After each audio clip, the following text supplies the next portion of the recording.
नमस्कार, मैं Preeti Agarwal, assistant professor chemistry, government college Kekri, BSc first year में उपस्थित सभी विद्यार्थियों का हार्दिक स्वागत और अभिनंदन।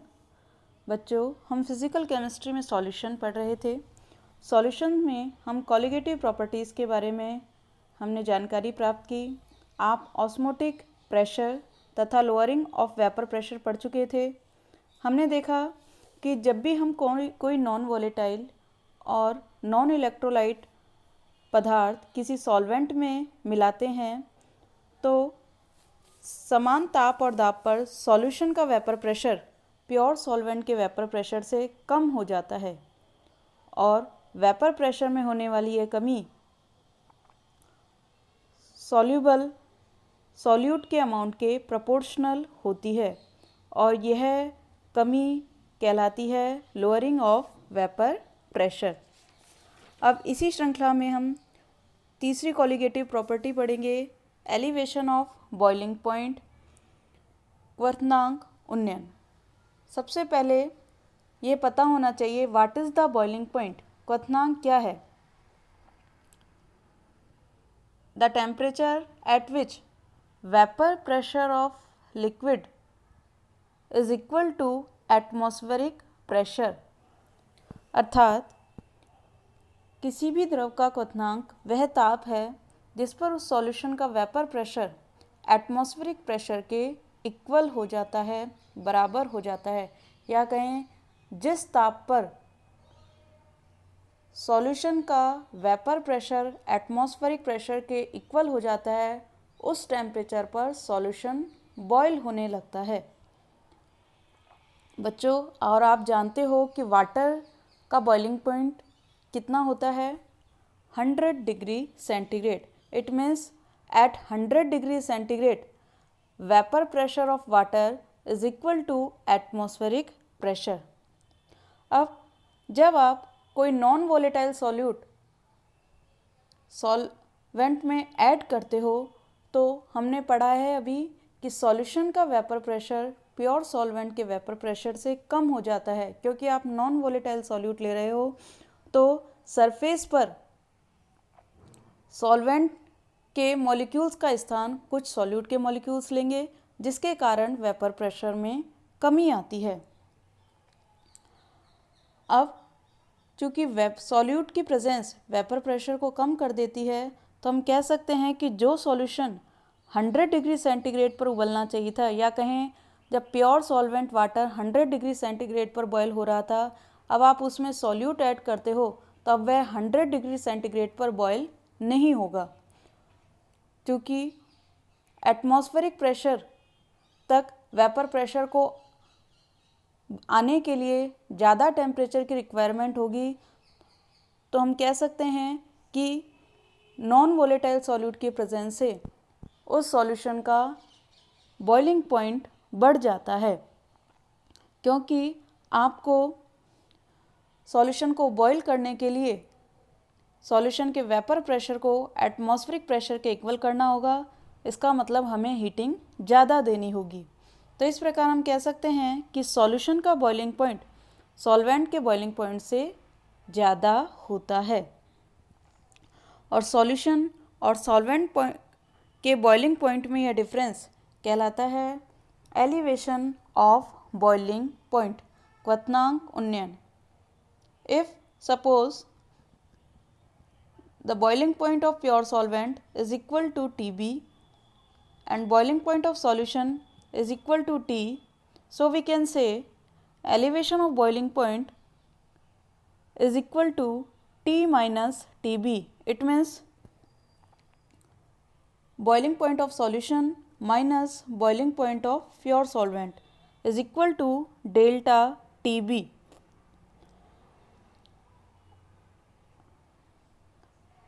क्वथनांक में होने वाला यह उन्नयन वेपर प्रेशर के डिप्रेशन के प्रोपोर्शनल होता है, अर्थात वेपर प्रेशर में आने वाली कमी के समानुपाती होता है।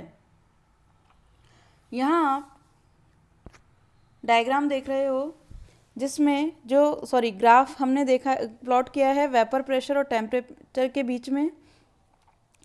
यहाँ प्योर सॉल्वेंट और अलग अलग कंसंट्रेशन के दो सॉल्यूशन लिए गए हैं 1 और 2, जिनके वेपर प्रेशर कर्व क्रमशः XA, YD तथा ZE हैं।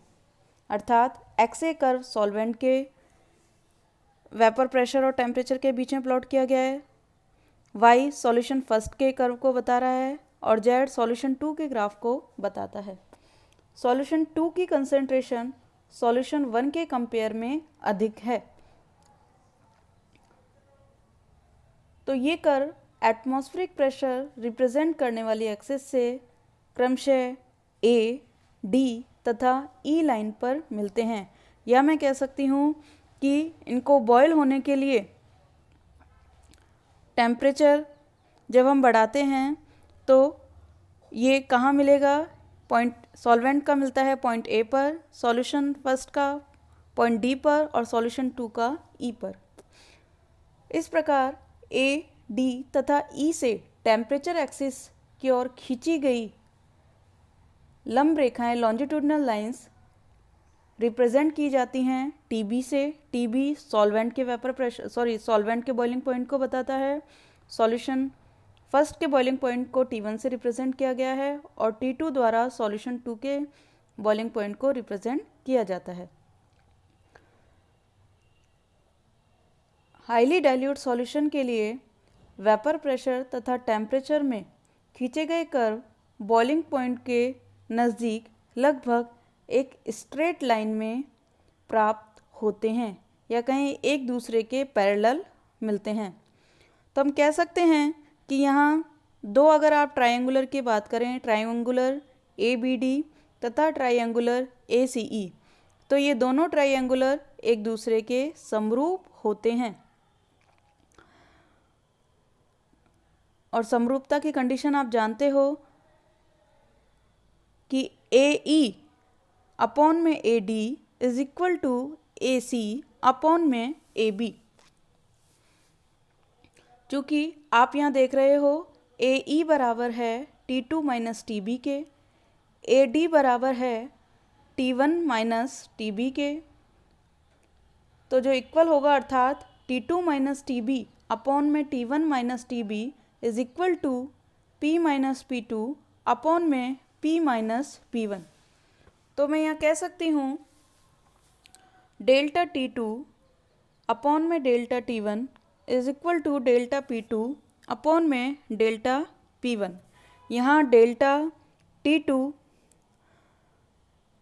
सॉल्यूशन 2 के बॉइलिंग पॉइंट एलिवेशन को बता रहा है, डेल्टा T1 सॉल्यूशन फर्स्ट के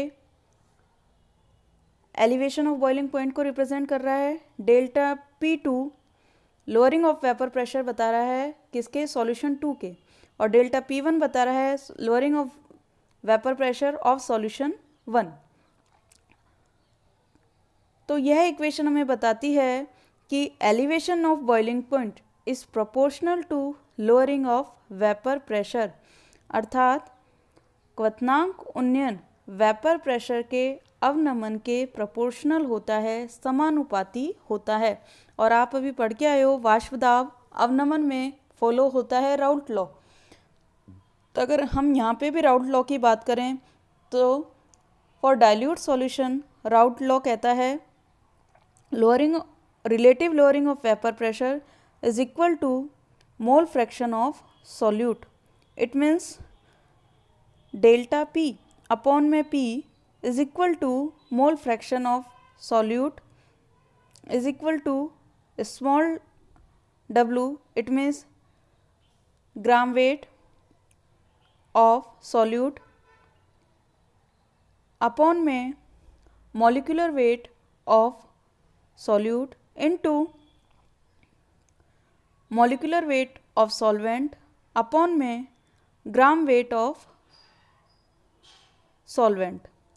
तो मैं यहाँ से लिख सकती हूँ delta P is equal to P into small w into capital M upon में capital W into small m।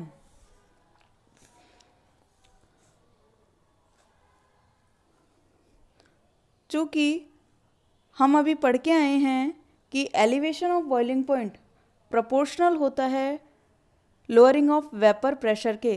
तो मैं यहाँ लिख सकती हूँ delta T B is equal to K P small w into capital M upon में capital W small m। यहाँ के प्रोपोर्शनलिटी कांस्टेंट को बताता है। चूँकि हम जानते हैं किसी भी प्योर सॉल्वेंट के लिए molecular weight capital M, boiling point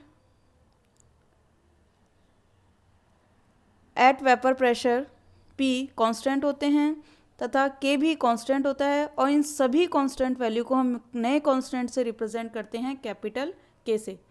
तो मैं लिख सकती हूँ delta T B is equal to capital K into gram weight of solute upon में molecular weight of solute into gram mass of solvent. यहाँ ये बात आप ध्यान रखना कि जो ये प्रोपोर्शनलिटी कांस्टेंट है, या इसे कहते हैं हम एलिवेशन कांस्टेंट, ये डिपेंड करता है सॉल्वेंट नेचर पर, ना कि सॉल्यूट के नेचर पर। It means boiling point constant is depend only nature of solvent, not nature of solute. अब यदि आप सॉल्यूट का 1 मोल लेते हो, it means gram weight of solute upon में molecular weight of solute is equal to 1, और ग्राम weight of solvent भी आप ले रहे हो 1 ग्राम, तो मैं लिख सकती हूँ elevation of boiling point is equal to boiling point constant. अर्थात किसी सॉल्वेंट का उन्नयन स्थिरांक या क्वथनांक स्थिरांक किसी भी नॉन वोलेटाइल सॉल्यूट के 1 मोल को 1 ग्राम सॉल्वेंट में सॉल्यूबल करने पर सॉल्वेंट के बॉइलिंग पॉइंट में उत्पन्न एलिवेशन के बराबर होता है। लेकिन अगर आप इस चीज़ को प्रैक्टिकली देखें तो 1 ग्राम अणु को आप 1 ग्राम विलायक में नहीं घोल सकते, या कहें कि घोलने में बहुत कठिनाई होती है।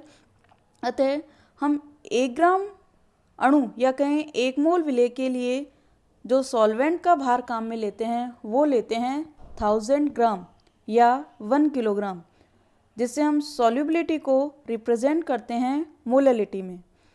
तो इसलिए मैं लिख सकती हूँ, यदि मैं 1 ग्राम विलायक का भार लेने की जगह अगर मैं 1 किलोग्राम लिखूँ तो मैं लिख सकती हूँ डेल्टा टी बी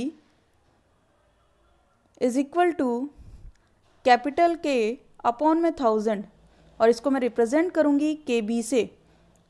यहाँ के बी मोलल एलिवेशन कांस्टेंट को बताता है, या मोलल बॉइलिंग पॉइंट कांस्टेंट को, अर्थात K is equal to 1000 KB, और मैं K की वैल्यू यदि पुट करूँ तो मुझे प्राप्त होता है delta T B is equal to K B into molality, या delta T B is equal to K B into 1000 into gram mass of solute upon में molecular weight of solute into gram weight of solvent, अर्थात delta T B is equal to K B into molality.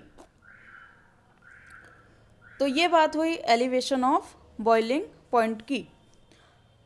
अब यदि आप latent heat of vaporisation और molal elevation में constant में संबंध देखें तो यह संबंध निम्न इक्वेशन द्वारा रिप्रेजेंट किया जाता है, K B is equal to R T B square upon में 1000 LV। यहाँ R गैस कांस्टेंट को बताता है, LV सॉल्वेंट के लिए वेपराइजेशन की लेटेंट हीट जिसे हम कैलोरी में रिप्रेजेंट करते हैं उसको बता रहा है, TB सॉल्वेंट का एब्सोल्यूट टेम्परेचर पर बॉइलिंग पॉइंट है। और यदि आप R की वैल्यू यहाँ कैलोरी में रखते हो तो मैं लिख सकती हूँ KB is equal to 0.002 TB square upon में LV। यहाँ लेटेंट हीट ऑफ वेपराइजेशन को कैलोरी पर ग्राम में रिप्रेजेंट किया जाता है। इसके आगे experimental determination of elevation of boiling point को देखें तो उसमें मुख्य रूप से जो मेथड काम में लिया जाता है वो है लैंड्सबर्गर मेथड। इसमें ओल्ड मेथड एक और है बेकमान मेथड, लेकिन आज उसकी जगह वर्तमान में लैंड्सबर्गर मेथड को काम में लेते हैं। तो आज के लिए बस इतना ही। धन्यवाद।